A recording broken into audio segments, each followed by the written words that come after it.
ये समय था 1600 का। लंदन का एक बड़ा हॉल मोमबत्तियों की रोशनी में झगमगा रहा है। लकड़ी की मेज के चारों तरफ अमीर व्यापारी बैठे हैं।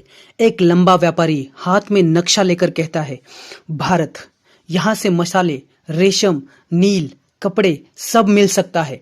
अगर हम ये चीजें इंग्लैंड ले जाए तो हमारा खजाना भर जाएगा।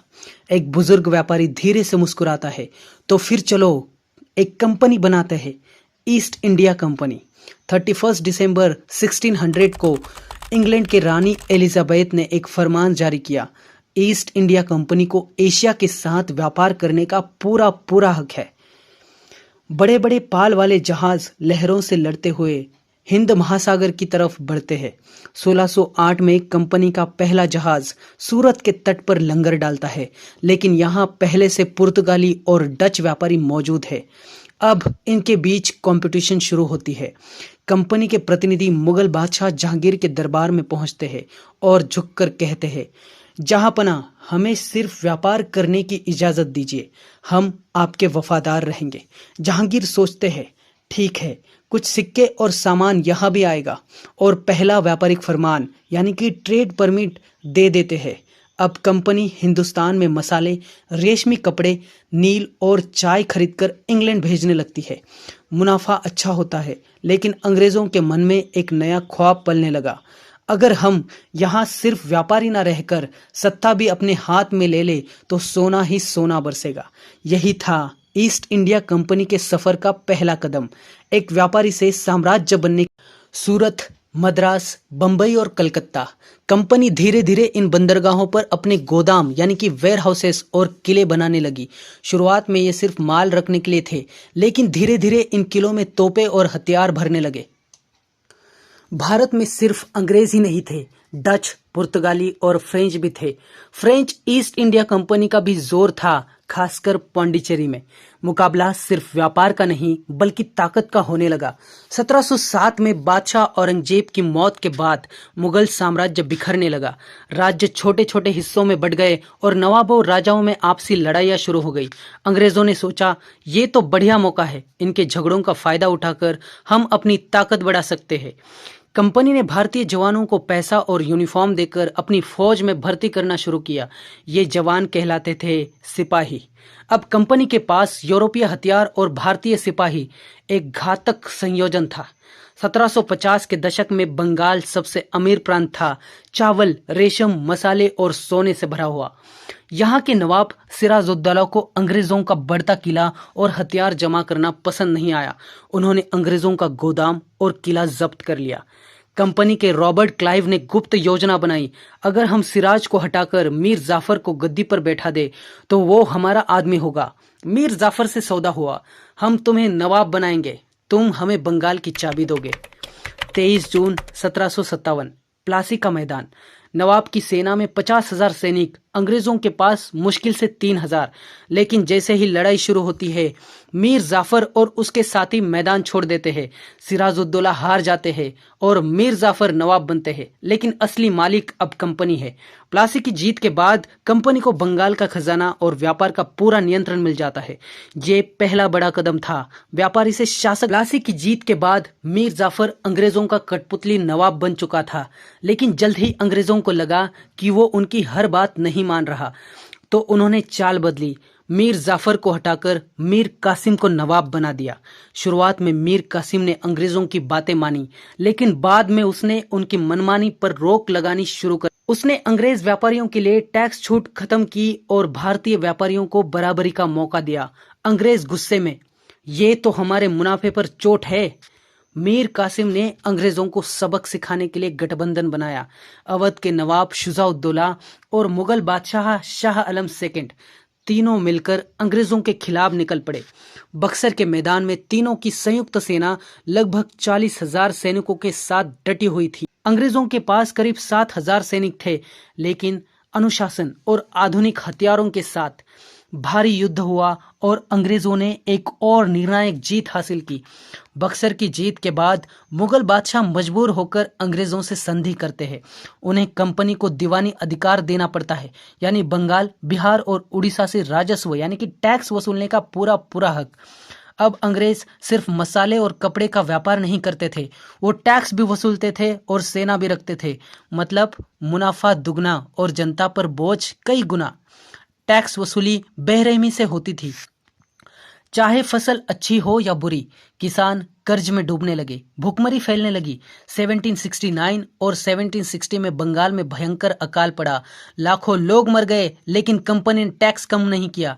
अब ये साफ हो गया था, ईस्ट इंडिया कंपनी एक व्यापारी कंपनी नहीं, बल्कि भारत के एक बड़े हिस्से की मालिक बन चुकी है। और ये तो बस शुरुआत थी। 1772 में वॉरेन हेस्टिंग्स बंगाल का गवर्नर बना। उसके आने के बाद कंपनी का मकसद साफ था, हम सिर्फ बंगाल तक क्यों रुके, पूरे भारत पर राज करेंगे। कोई भी भारतीय राजा अंग्रेजों की इजाजत के बिना किसी से दोस्ती या दुश्मनी नहीं करेगा। अंग्रेजों की सेना उसके राज्य में रहेगी और उसका खर्चा राजा देगा। अगर राजा खर्चा न दे पाए तो उसकी जमीन जाएगी।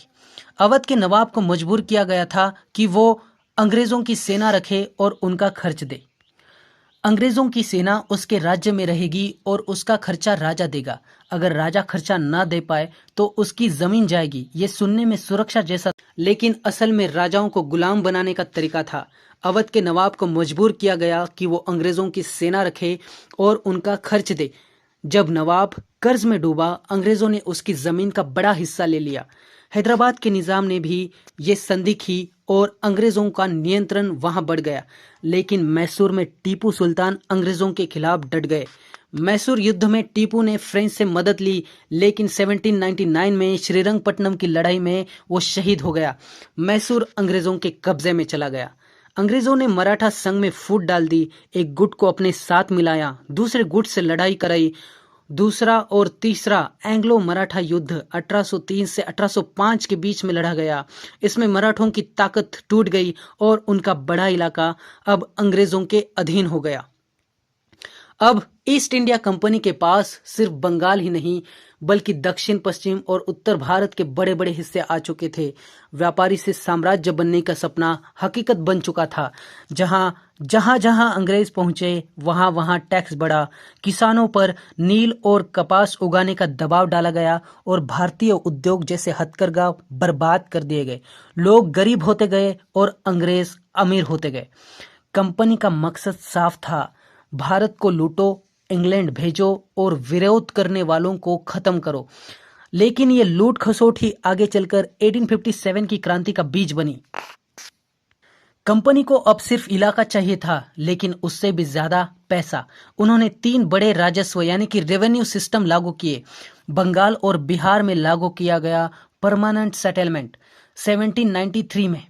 जमींदार से हर साल तय रकम ली जाती थी, चाहे फसल हो या ना हो। अगर जमींदार पैसे ना दे तो जमीन नीलाम की जाती थी और नतीजा किसान पर दबाव और कर्ज बढ़ जाता था।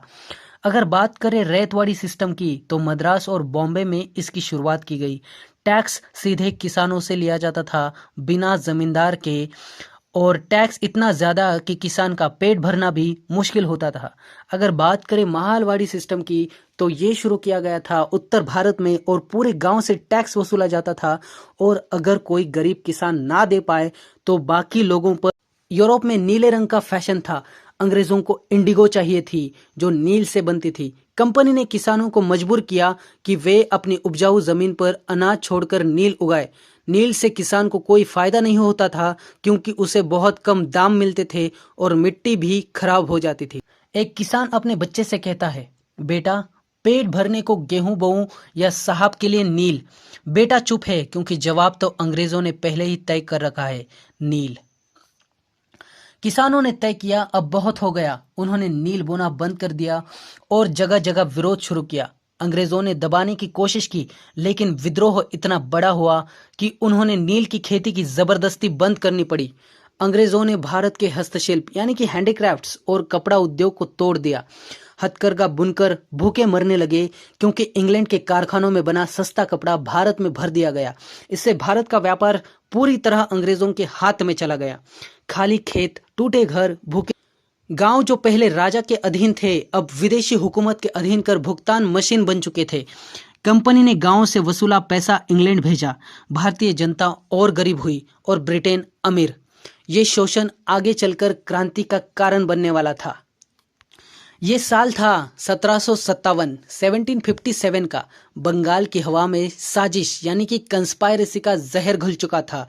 एक तरफ थे नवाब सिराजुद्दौला जो अंग्रेजों के बढ़ते दबदबे से गुस्से में थे, और दूसरी तरफ थी ईस्ट इंडिया कंपनी जिनका असली मकसद अब सिर्फ व्यापार नहीं बल्कि हुकूमत यानी कि रूल था।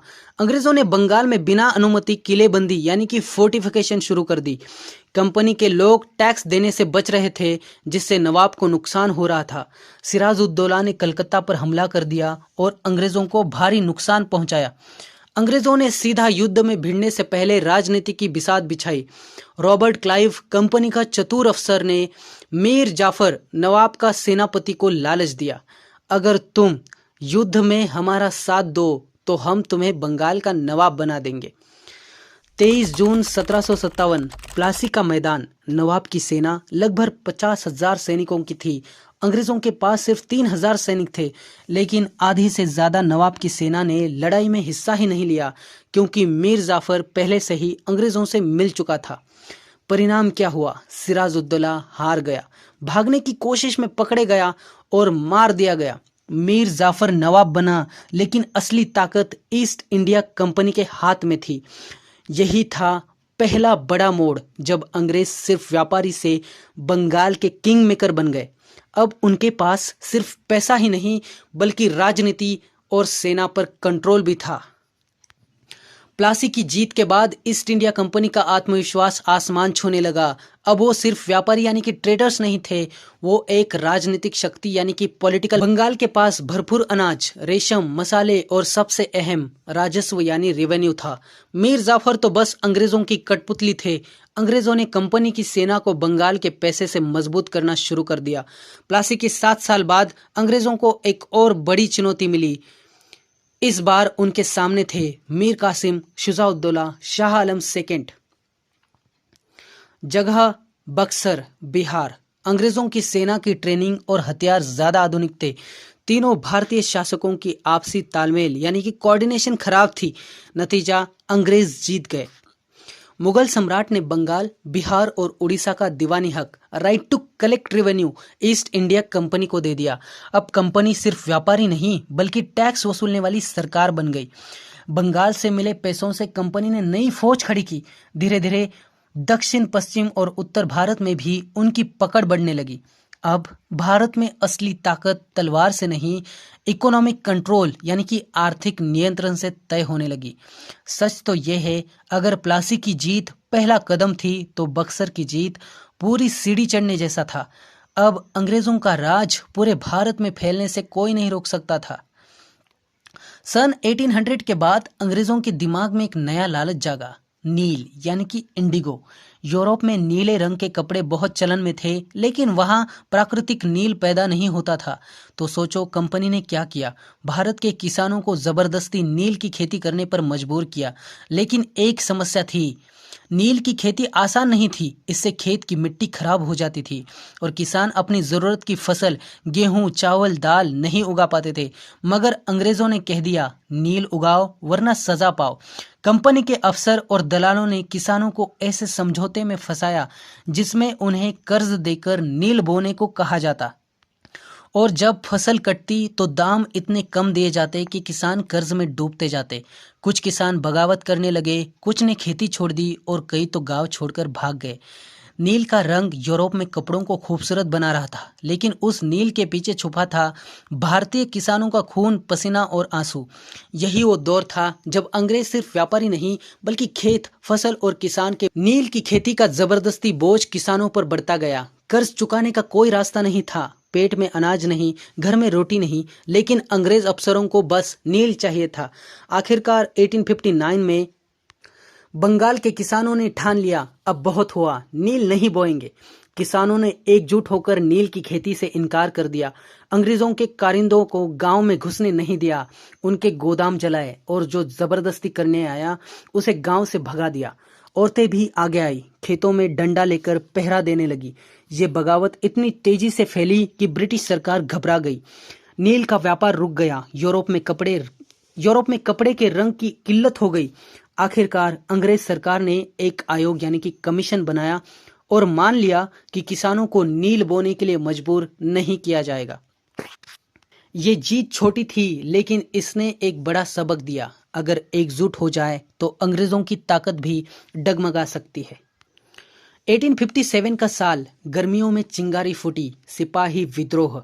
कारण कई थे। धार्मिक भावनाओं का अपमान, बेरहम कर व्यवस्था, किसानों मजदूरों का शोषण और राजाओं नवाबों के राज्य छीनने की नीति। मेरठ से आग लगी, दिल्ली तक फैल गई। बहादुर शाह जफर को फिर से बादशाह घोषित किया गया, जैसे मुगलों का जमाना लौट आया हो। कानपुर में नाना साहब, झांसी में लक्ष्मीबाई, बरेली में खान बहादुर, हर जगह विद्रोह। लेकिन अंग्रेजों के पास संगठित सेना, आधुनिक हथियार और चालाक रणनीति थी। धीरे धीरे उन्होंने विद्रोह कुचल दिया। 1858 में आखिरी गढ़ भी अंग्रेजों के हाथ में आ गया। अब ब्रिटिश संसद ने एक बड़ा फैसला लिया, कंपनी को खत्म करो। अब भारत सीधे क्वीन विक्टोरिया के अधीन होगा। ईस्ट इंडिया कंपनी का शासन खत्म हो गया, लेकिन अंग्रेजों की पकड़ और मजबूत हो गई। कंपनी के लालच और धोखेबाजी ने जो नींव रखी थी, अब वो पूरे ब्रिटिश साम्राज्य में बदल गई। और इस तरह एक छोटे से व्यापारी दल की कहानी, जो मसाले और कपड़े लेने आया था, साम्राज्य के सबसे बड़ी कॉलोनी के ताज में बदल गई।